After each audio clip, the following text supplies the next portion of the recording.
Cabinet mission के सदस्य कौन कौन से थे? Pethick Lawrence, Alexander Stafford. Pethick Lawrence जो थे वो भारत सचिव थे। अलेक्जेंडर जो थे नौसेना मंत्री थे। स्टैगफोर्ड अध्यक्ष बोर्ड ऑफ द ट्रेड से। कैबिनेट मिशन 1946 में भारत पहुंचा था। संविधान सभा का गठन कैबिनेट मिशन के अंतर्गत हुआ था। 1946 के निर्मित अंतरिम सरकार के कार्यपालिका परिषद के उपसभापति कौन थे? वो पंडित जवाहरलाल नेहरू थे। बेबल योजना की शुरुआत तो 1945 में। बेबल योजना के प्रस्ताव में कार्यकारिणी में मुसलमान सदस्यों की संख्या हिंदुओं के बराबर होनी चाहिए। मतलब बेबल योजना में यही प्रस्ताव था कि जो कार्यकारी परिषद है उसमें जो है मुसलमानों की भी संख्या हिंदुओं के बराबर होनी चाहिए। परिषद में कमांडर इन चीफ को छोड़कर सभी सदस्य का भारतीय होना था। ऐसा प्रस्ताव रखा गया था बेबल योजना में।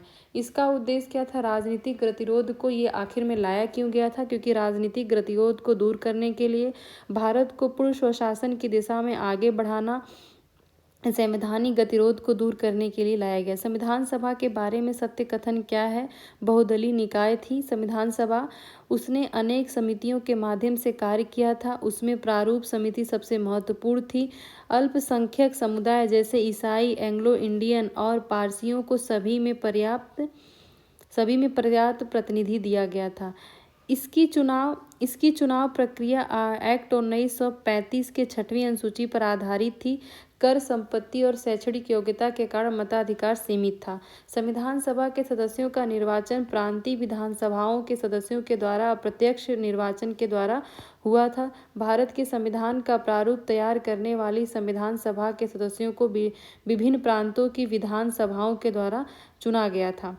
जो संविधान सभा का प्रारूप करने वाली संविधान सभा के सदस्यों को उनको विभिन्न प्रांतों की विधानसभाओं के द्वारा चुना गया था।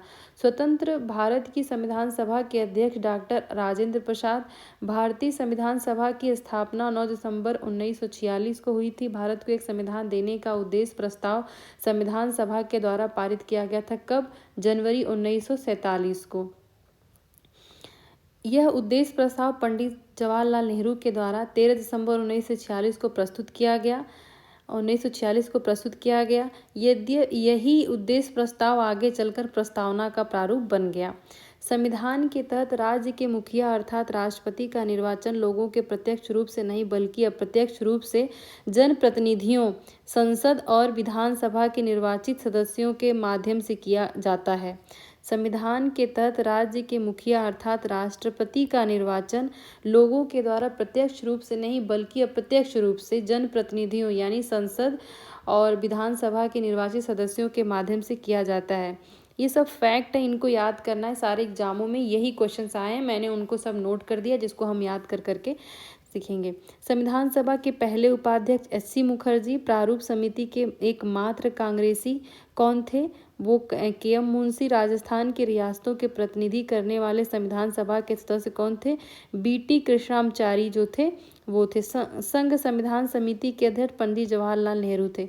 संविधान सभा का प्रथम प्रारूप तैयार किया गया था बी.एन. राव के द्वारा। संवैधानिक सलाहकार कौन बने थे? वी.एन. राव। प्रारूप में 13 अनुसूचियां 243 अनुच्छेद थे। संविधान सभा में भारतीय संविधान का तृतीय वाचन प्रारंभ हुआ था 17 नवंबर 1949 से 26 नवंबर 1949 तक। संविधान पूर्ण रूप से तैयार हुआ था कब? 26 नवंबर 1949 से अंगीकृत हुआ था और प्रभावी कब हुआ? 26 जनवरी 1950 को। संविधान को 26 जनवरी के दिन लागू करने का निर्णय इसलिए किया गया क्योंकि कांग्रेस ने इसी तिथि को 1930 में स्वतंत्रता दिवस के रूप में मनाया था। भीमराव अंबेडकर का संविधान सभा में निर्वाचन हुआ था पश्चिम बंगाल से। भीमराव अंबेडकर जो है संविधान सभा में निर्वाचित हुए थे कहाँ से? पश्चिम बंगाल की सीट से। पश्चिम बंगाल बाद में पाकिस्तान के हिस्से चला गया, तब भी भीमराव अंबेडकर बम्बई प्रेसिडेंसी से चुने गए थे।